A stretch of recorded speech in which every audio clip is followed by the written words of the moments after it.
Boa noite, irmãos. A paz seja com todos. Amém. Glória a Deus, né? Nessa noite estarei falando sobre jugo desigual. Abra sua Bíblia aí em 2 Coríntios, capítulo de número 6 e versículo 14. Glória a Deus.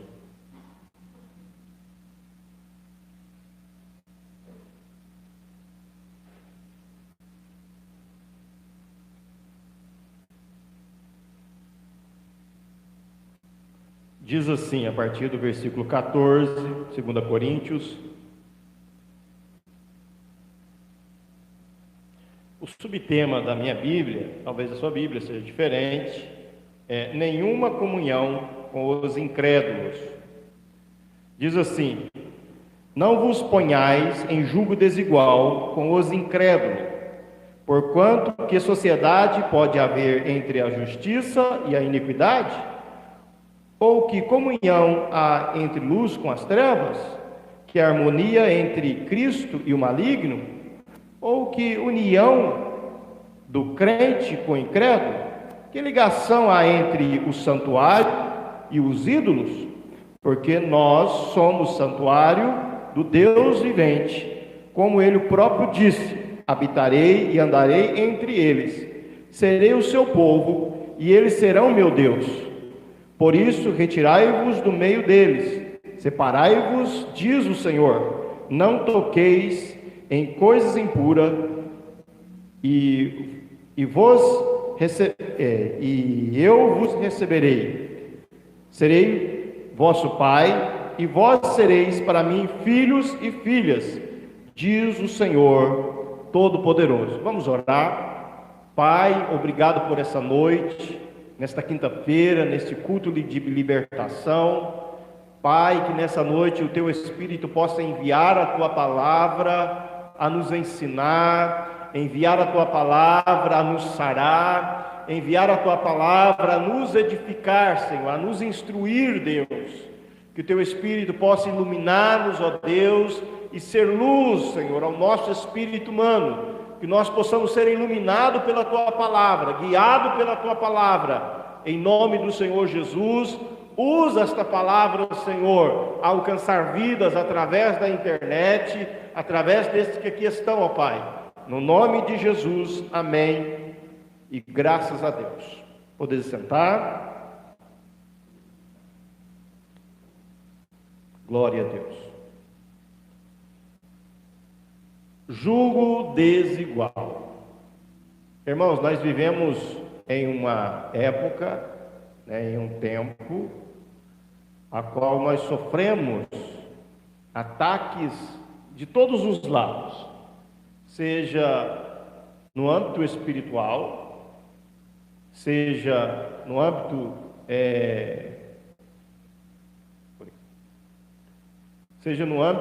intelectual.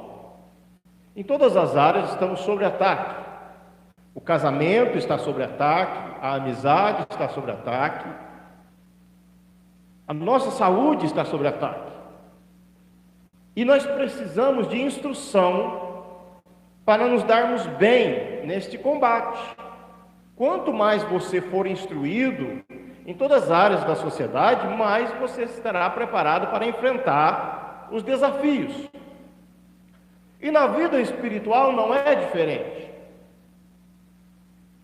Nota de que, como o apóstolo, ele descreve estes crentes na cidade de Corinto. Sabemos que a cidade de Corinto era uma cidade muito grande, e a igreja ali presente também era numerosa, cerca de 10% de toda aquela sociedade. E esta igreja estava dividida em várias casas ou congregações. Na primeira carta nós entendemos que aquela igreja, ela era uma igreja problemática, podemos assim dizer. Ela tinha divisões dentro daquela igreja. Grupos que uns diziam que era de Paulo, outros diziam que era de Apolo, outros diziam que era de Cefas, outros diziam que era de Cristo. Era uma igreja que tinha problemas de pecado sexual dentro daquela igreja. Era uma igreja que Paulo chama eles de meninos na fé, que eles não tinham maturidade espiritual. Então, por isso, Paulo escreve estas duas cartas, a primeira sendo instrução e a segunda também. E nessa instrução em particular que nós lemos, ele fala sobre comunhão, sociedade, amizade, remetendo ao caráter santo da igreja, ao caráter santo do cristão. E quando nós falamos em santidade, nós vivemos uma época escassa de santidade. Porque santidade, como nós estudamos lá no acampamento, não é você deixar de cortar o cabelo, deixar de vestir certa roupa. Não é isso que significa santidade, apenas. É, mas não é apenas isso. Santidade vai muito além do que fazer ou não fazer. E santidade não é algo fácil de ser praticado. São decisões que nós tomamos todos os dias para nos santificar. A minha Bíblia, ela tem uma pequena reflexão aqui sobre esse tema. E ela conta uma pequena história de um menino chamado João, que ele gostava muito de moto, e ele levou um tombo de moto e ralou todo o braço. Foi parar no hospital, e lá nesse hospital, a enfermeira verificou que o braço dele estava cheio de pedrisco, naquelas feridas, cheio de pedra, terra e objetos estranhos. Então ela pegou, colocou ele, ali num lugar apropriado, e começou então a lavar aquele machucado, e pegou uma pequena escova e começou a esfregar aquele machucado. Talvez você passou por isso, Geralmente as crianças, quando machuca, as mães levam as crianças para lavar o machucado.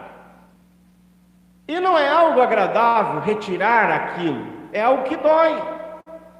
Assim é a santidade na nossa vida. Nós fazemos escolha todos os dias que muitas vezes vai contra a nossa própria vontade.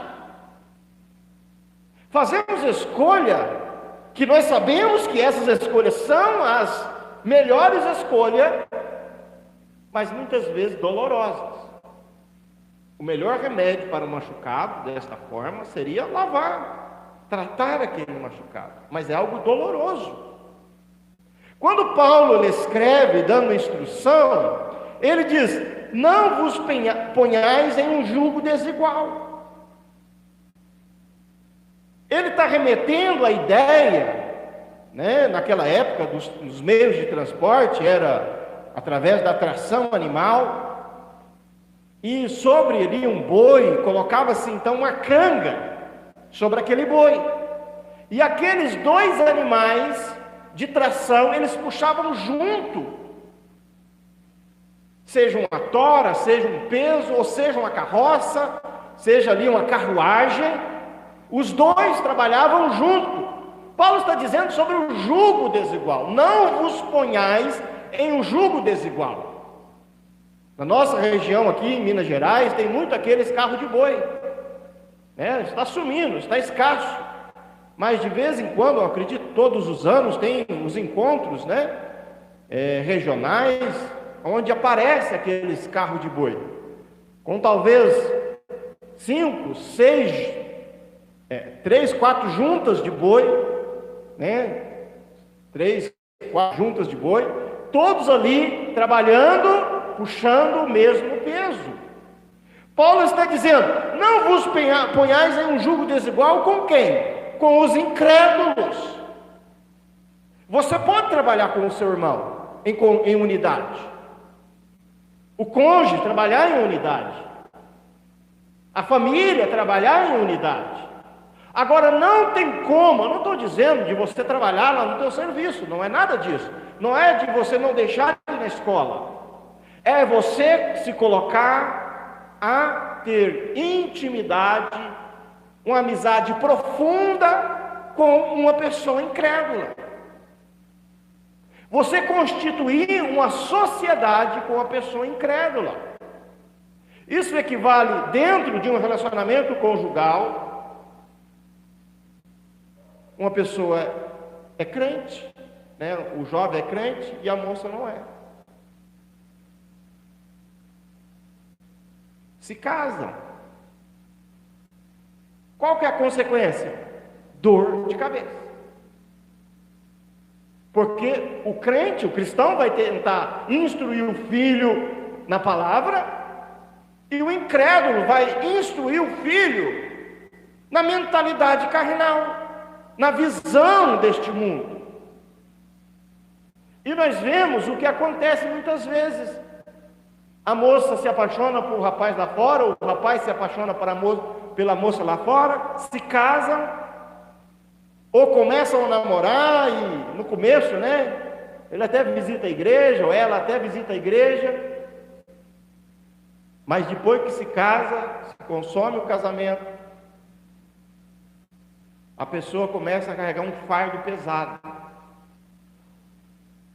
Isso também equivale àquele que constitui uma sociedade, seja ela, né, empresarial, com o incrédulo.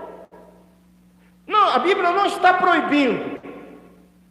Ela não está dizendo que você vai perder a sua salvação se você fizer isso.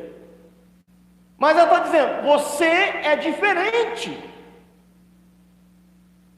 Você é chamado santo. Você é chamado Cristo, que quer dizer ungido. Você é chamado santuário do Deus vivente. E ele vai dizer, não vos penhais em um jugo desigual com o incrédulo. Porque que sociedade pode haver entre a justiça e a iniquidade? A Bíblia, ela chama a igreja, chama os indivíduos da igreja de justiça. E chama o mundo lá fora de trevas, de iniquidade, de pecado.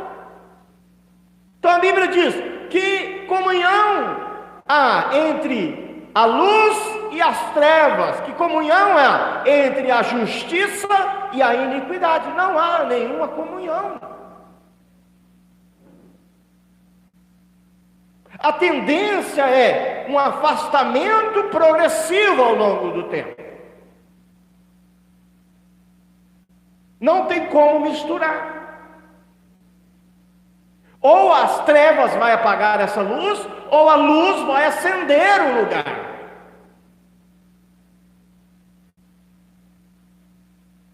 Quantas vezes nós convivemos neste mundo com pessoas que não professam, né, a nossa fé, que são incrédulos à fé cristã, e nós, no nosso dia a dia, nós convivemos com essas pessoas, e começamos a absorver destas pessoas na nossa vida, o linguajar, a maneira de pensar, e começamos a pensar igual ao mundo. Isso quando nós não tiramos conselhos com ímpios.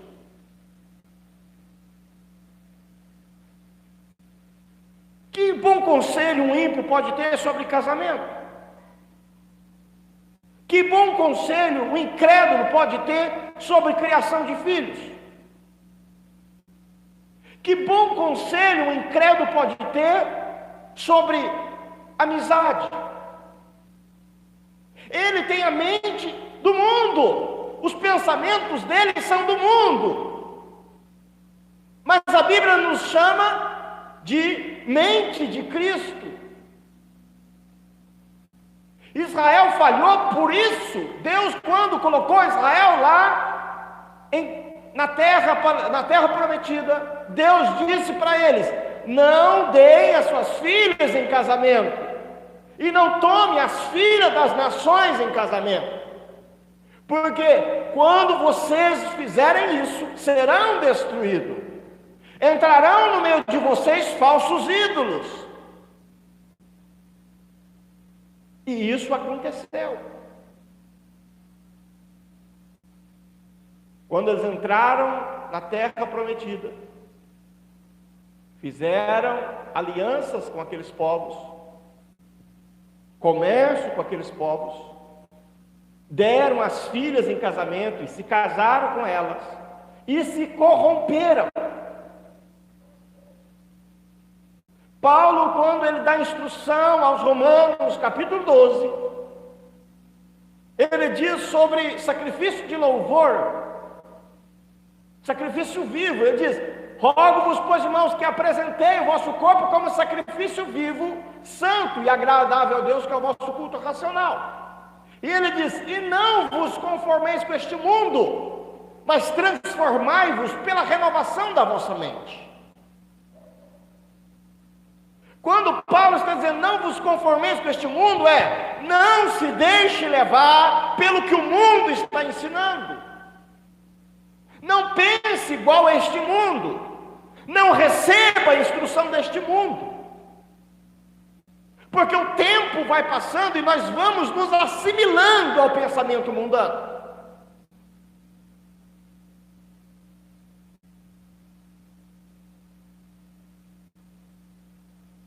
Eu tinha preparado uma outra mensagem.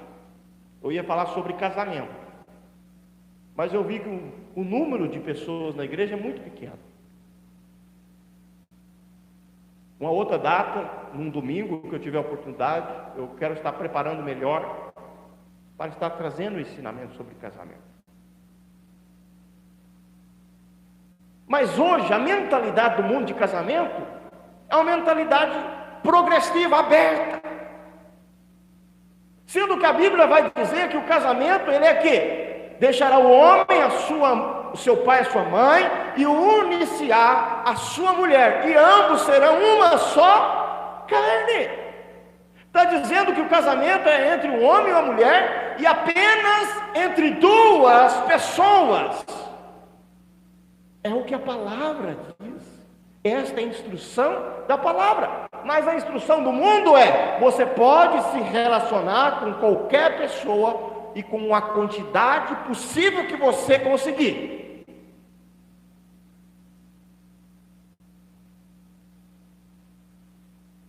Como ter comunhão com pessoas desse tipo de pensamento?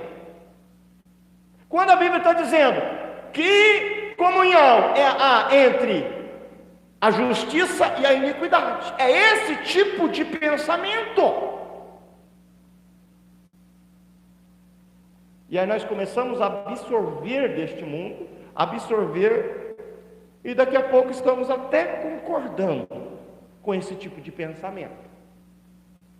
Começamos a dizer: cada um cuida da sua própria vida. Começamos desta maneira: cada um cuida da sua própria vida, cada um faz o que quiser da sua vida. Aí daqui a pouco estamos concordando em acontecer isso dentro da nossa casa, dentro da nossa igreja.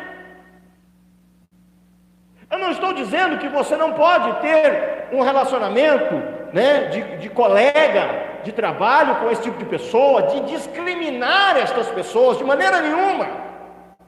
Temos que respeitar todas as pessoas, sim.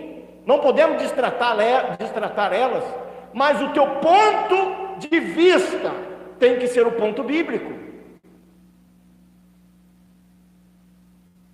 O teu pensamento sobre isso tem que ser o pensamento que expressa a vontade de Deus na sua palavra.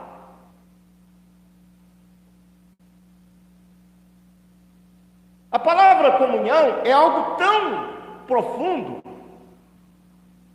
É uma comum união entre duas pessoas. Quando uma pessoa se casa, elas casam e passa a ter uma comunhão entre um e o outro. Tudo é comum entre eles. Quando Jesus, lá em João 17, ele ora a oração sacerdotal, ele ora ao Pai dizendo que nós possamos ser um com o Pai, assim como Cristo é um com o Pai. Que possamos ser um com Cristo, assim como Cristo é um com o Pai. Quando Cristo veio a essa terra, ele expressou a vontade do Pai neste mundo. Quando Jesus, ele abraçou as pessoas, quando ele manifestou a misericórdia, quando ele manifestou amor, quando ele curou os enfermos, quando ele é a imagem expressa de Deus. Cristo é a imagem expressa de Deus. E nós temos que ser a imagem expressa de Cristo.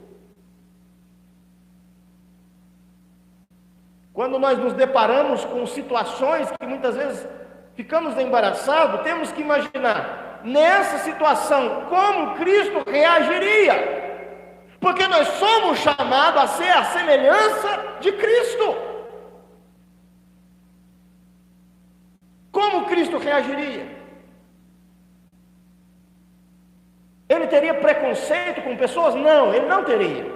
Mas ele não deixava de expressar a verdade. Quando Jesus está ali com a mulher samaritana naquele poço, Jesus se revela a ela. E ela se revela a Jesus, dizendo que tinha tido 4 maridos, e o marido que ela estava não era dela.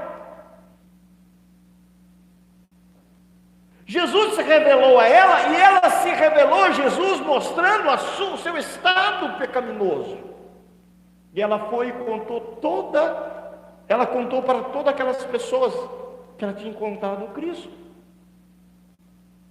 Quando aquela mulher adúltera foi pega em adultério, foi colocado sobre Jesus, a presença de Jesus, para Jesus julgar a causa dela. E toda aquela multidão estava com pedras nas mãos. E chegaram para Jesus dizendo: essa mulher foi pega em adultério, e a lei de Moisés nos manda apedrejá-la. O que diz tu? Jesus disse: quem não tiver pecado, atire a primeira pedra então. E todos aqueles homens jogaram as pedras no chão e foram embora. E Jesus disse: onde estão os teus acusadores? E ela diz: foram todos embora. E Jesus diz: vai e não peques mais. Jesus não passou a mão na cabeça dela. Não, está tudo bem, minha filha. Está tudo bem. Não, Jesus disse: não peques mais.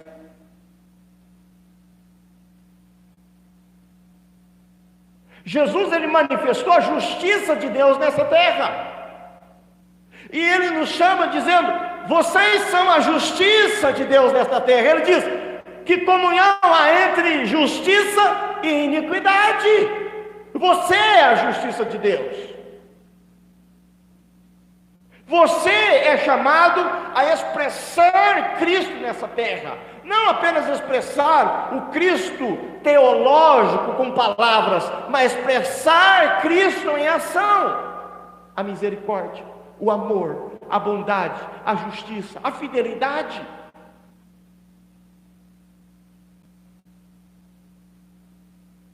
Que a harmonia há entre Cristo e o maligno.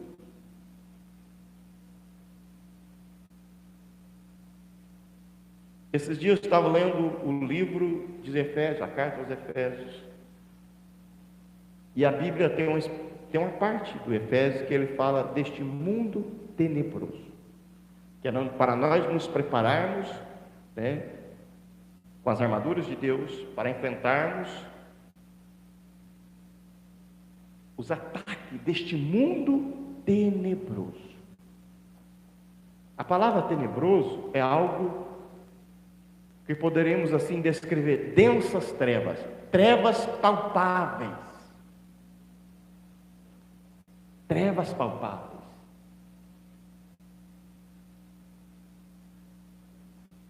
Às vezes nós nos conformamos, né, com a nossa vida.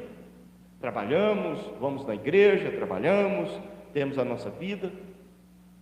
Mas existe um mundo aí fora em densas trevas. Densas trevas.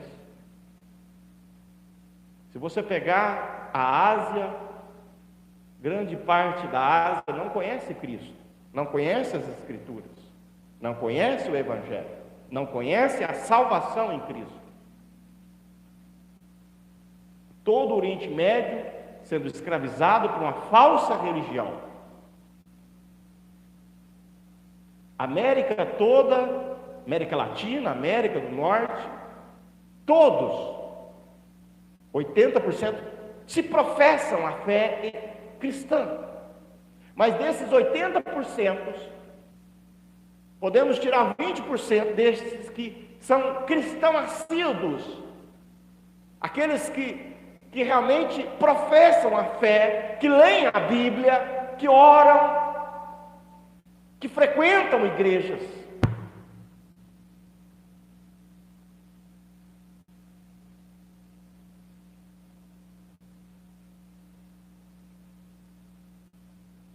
Que harmonia há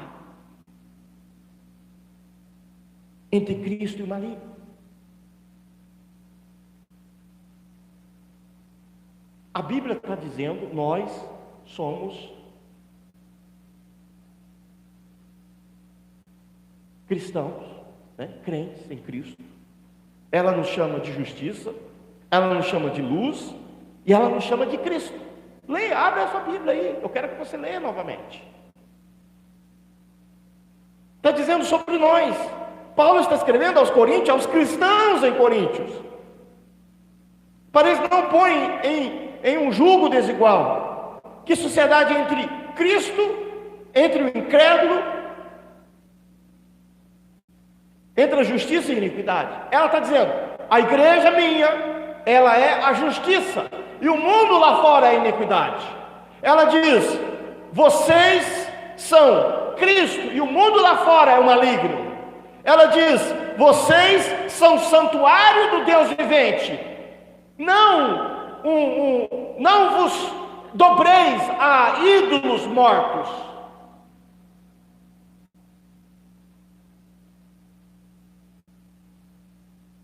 Que ligação há entre o santuário de Deus e os ídolos? Porque nós somos santuário do Deus vivente. Como ele próprio diz, habitarei e andarei entre eles, serei o seu Deus, e eles serão o meu povo. A semelhança de Israel, que foi chamado a ser uma nação santa entre as demais nações ímpias.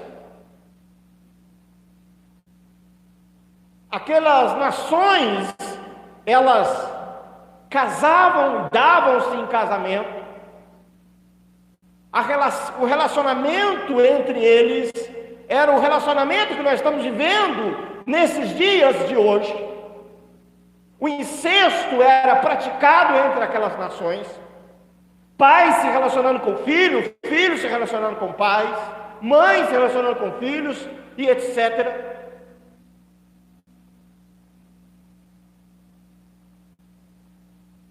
Pais entregavam seus próprios filhos a ser sacrificado aos ídolos.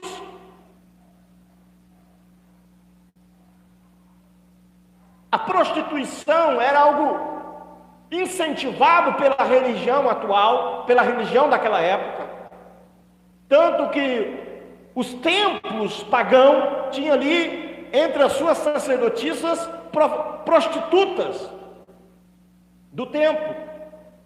Por isso que Paulo, quando escreve aos Coríntios sobre o corte de cabelo, ele dá instrução, porque muitas daquelas sacerdotisas se convertiam à igreja, se convertiam a Cristo, e elas, quando viviam na prática do paganismo, da religião pagã, elas tinham suas cabeças raspadas. E Paulo dá instrução que quando a mulher tivesse a cabeça raspada, cortada, que usasse o véu, para que aquelas pessoas, quando vissem a igreja, olha lá está a igreja está igual à igreja, ao templo pagão. Paulo dá esse tipo de instrução, para ser diferente, práticas diferentes, práticas santas. E todos os dias somos bombardeados com essas filosofias pecaminosas, seja através das séries, dos filmes, das novelas. E não precisa você ser crente para você ter esse discernimento, não. Se você conversar com um ímpio, com um pecador, ele vai dizer: nossa, as novelas de hoje estão muito pesadas. Não é verdade?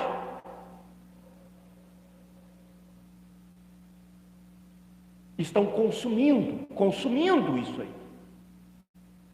E no subconsciente das pessoas está sendo guardada essas informações. E nós reagimos ao mundo exterior à medida daquilo que nós temos dentro de nós.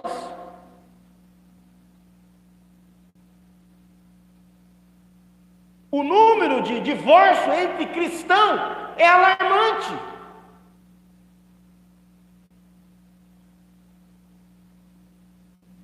Mas por que isso está acontecendo?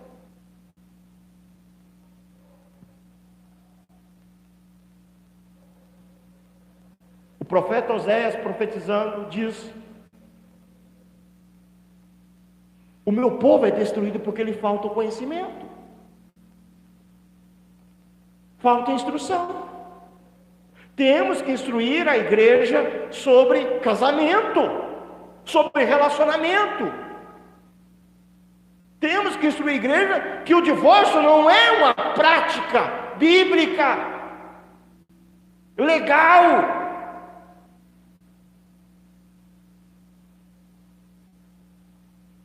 Temos que instruir os nossos filhos sobre o julgo desigual quando for namorar, noivar.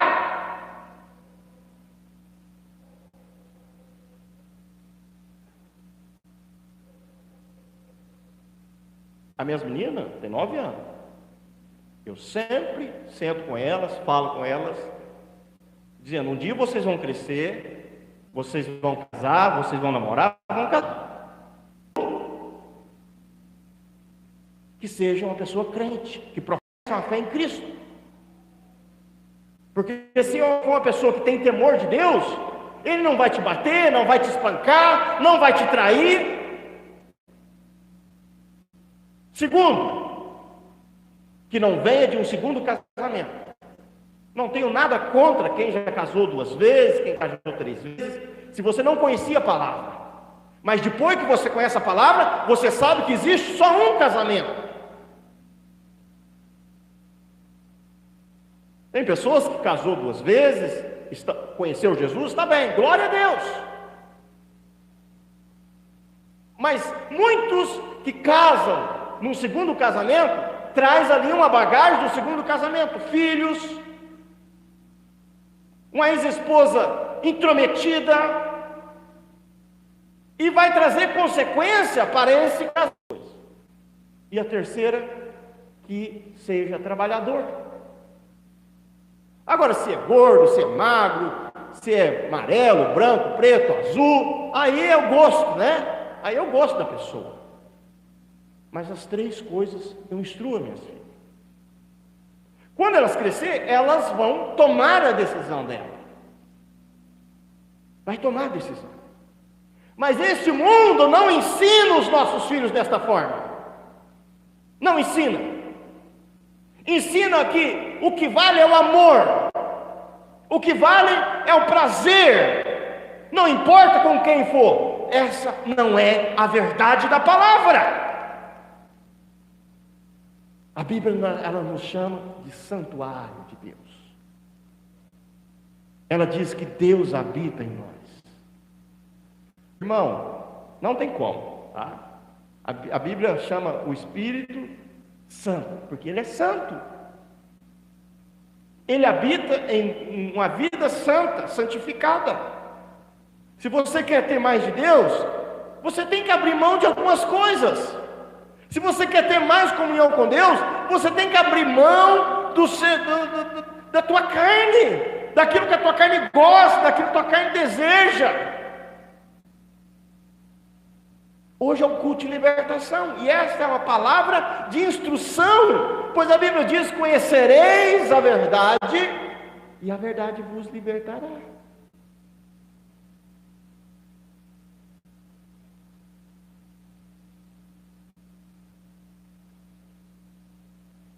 O 17: por isso retirai-vos do meio deles, separai-vos, diz o Senhor, não toqueis em coisas impuras, e eu vos receberei. Israel falhou disso. Israel se engrandecia dizendo, o povo judeu se engrandecia dizendo: nós somos o filho de Abraão, nós somos a descendência do povo santo, nós somos a descendência daquele de Isaac, nós somos a descendência de Jacó, temos Moisés, o sumo profeta. Eles se vangloriavam desses títulos, mas Deus olhou para Israel e dizendo: vocês são semelhantes aos povos vizinhos. Vocês se dobram diante dos ídolos, vocês cantam as cantigas dos ídolos, vocês se prostituem no templo dos ídolos, vocês profanam o santuário, trazem sacrifício a mim de bois, de touro, mas o coração de vocês está distante, longe de mim. Nós vivemos uma época que ser crente é um status. Ser crente entrou na moda. É bonito. Ah, você é evangélico? Ah, que legal.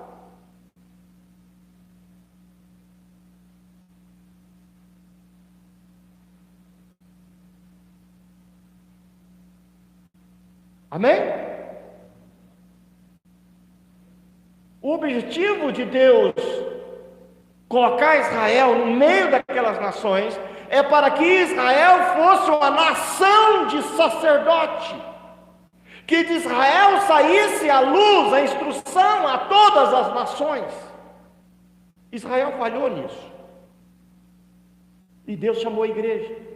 A igreja é chamada a ser luz em meio às trevas, é chamada a ser sal em um mundo insípido, em um mundo destemperado. E a Bíblia diz: se o sal for insípido, para mais nada presta, a não ser para o quê? Ser pisado pelos homens. Israel foi rejeitado. Nós, os gentios, entrou no lugar de Israel. Hoje somos Israel de Deus. E cuidemos para nós não cairmos nos mesmos erros de Israel, de não dar ouvido à instrução do Senhor, de não nos atentarmos para a santidade, para nós vivermos uma vida de santidade.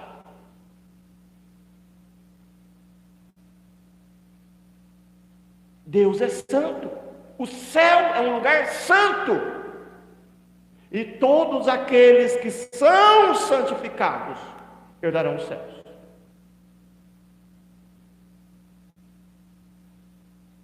O Espírito Santo é o que opera a santificação, mas tem uma contribuição nossa, tem que ter uma permissão nossa para o Espírito Santo operar na nossa vida.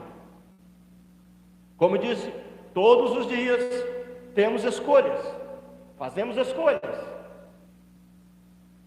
no nosso trabalho, na escola, dentro da nossa casa, com o controle remoto na nossa mão, fazemos escolha, com o nosso celular na mão, fazemos escolha.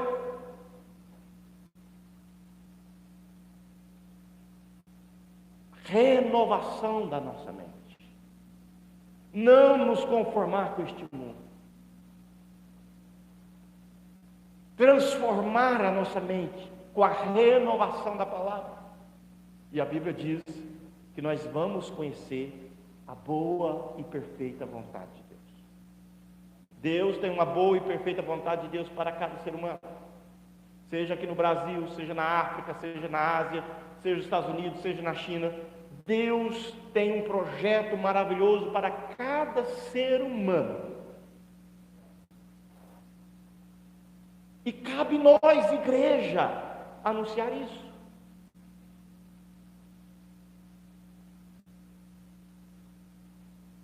De vez em quando eu vejo o nosso irmão Júlio, sempre faz umas lives. Eu não sei, nunca vi quantas pessoas assistem. Mas se 10 pessoas assistirem, são 10 pessoas que estão sendo alcançadas. Você acha pouco 10 pessoas serem alcançadas?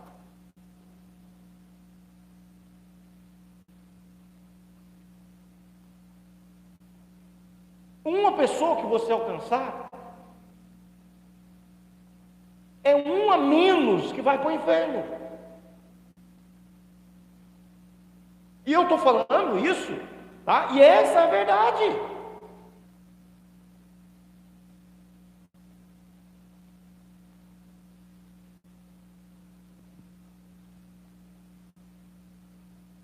A Bíblia diz: serei vosso pai, e vós sereis para mim filhos e filhas, diz o Senhor.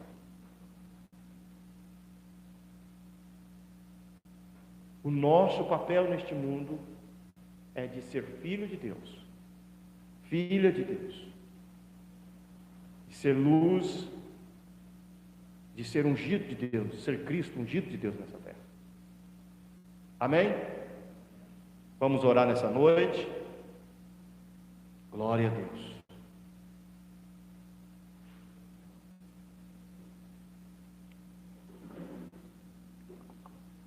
Assuma a posição sua,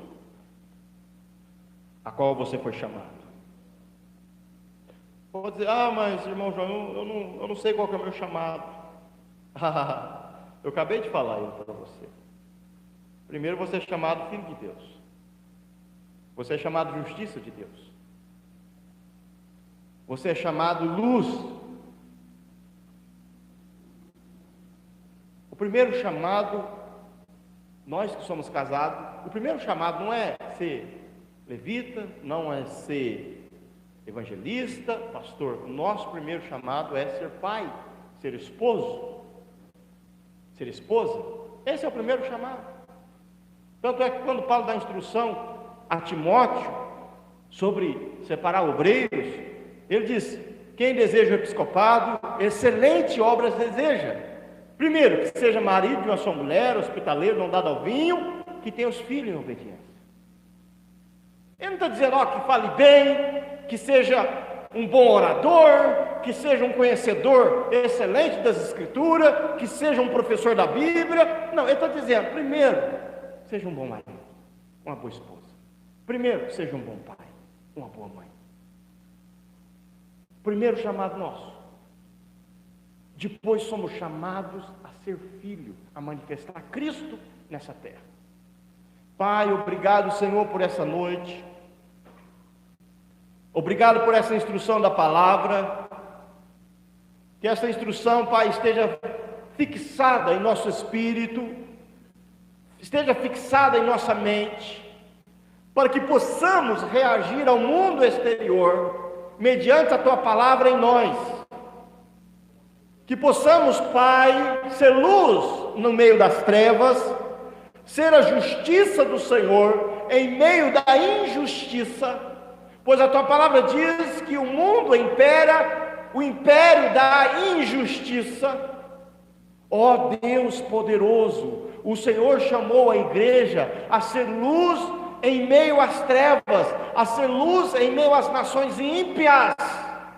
Ó Deus, o Senhor nos chamou a ser embaixador de Cristo nessa terra, a ser filho, a semelhança do Senhor nessa terra, Assim, Pai, como o Senhor orou naquele dia, na oração sacerdotal, que o Senhor orou para a tua igreja, para que o Senhor guardasse os teus filhos, eu oro nessa noite, ó Pai, para que o Senhor guarde a tua igreja do maligno, guarde a tua igreja da influência do pecado, que possamos praticar a santidade, viver a santidade em nossas palavras, viver a santidade em nossos atos, viver a santidade, ter a santidade em nossos olhos, ter a santidade em nossa boca, Deus. Eu oro, Senhor, como o Senhor orou, como a semelhança da sua oração, dizendo que o Senhor era um com o Pai, e o Senhor queria que os teus filhos fossem um com o Senhor. Eu oro nesta noite, Senhor, que possamos ser um contigo, que possamos ser um, Senhor, em justiça, ser um contigo em santidade, ser um contigo, Senhor, em projetos, ser um contigo, Senhor, na obra, ser um contigo, Senhor, meu Deus, em nosso relacionamento, Senhor, nesta vida, ó Pai. Ó Deus, que possamos manifestar o Senhor na nossa vida, seja, Senhor, nas nossas palavras, seja nas nossas amizades com as pessoas, ó Pai. Ó Deus, assim como o Senhor amou, Senhor, este mundo e se entregou, Senhor, que possamos amar, Senhor, não a este século, não as práticas deste mundo, mas amar as pessoas, ó Pai, e se entregar a elas, Senhor, se doar a elas, Senhor, gerar vida, Senhor, dentro de nós, ó Deus. Ó Pai Santo e Poderoso, nesta noite, Senhor, que a Tua palavra possa vivificar em nossas vidas e gerar resultado, ó Deus. Que amanhã, Senhor, quando nós formos tomarmos as decisões, que possa vir à nossa mente esses pensamentos: eu sou a justiça de Cristo, eu sou a luz para este mundo, eu sou filho de Deus, eu sou tabernáculo, eu sou o templo do Deus vivente, e eu sou a habitação do Deus Santo. Ó Pai poderoso, também oro nesta noite, Senhor, para aqueles que estão viajando ali para São Paulo, que o Senhor possa guardar a ida deles ali, Senhor, que o Senhor possa guardar, Senhor, eles, ó Pai, na vinda, Pai. Oramos nessa noite, Pai, no nome de Jesus, Senhor. Agradecemos o Senhor por esta noite, por este culto, Senhor, a qual o Senhor nos dá o privilégio de participarmos, ó Pai. Em nome de Jesus, Pai, te agradecemos nessa noite. Amém. Amém. Glória a Deus. Já foi dado os avisos, né? E também já terminei, já orei, né? E que você possa estar saudando o seu irmão aí com a paz do Senhor. Amém? Está terminado em nome de Jesus.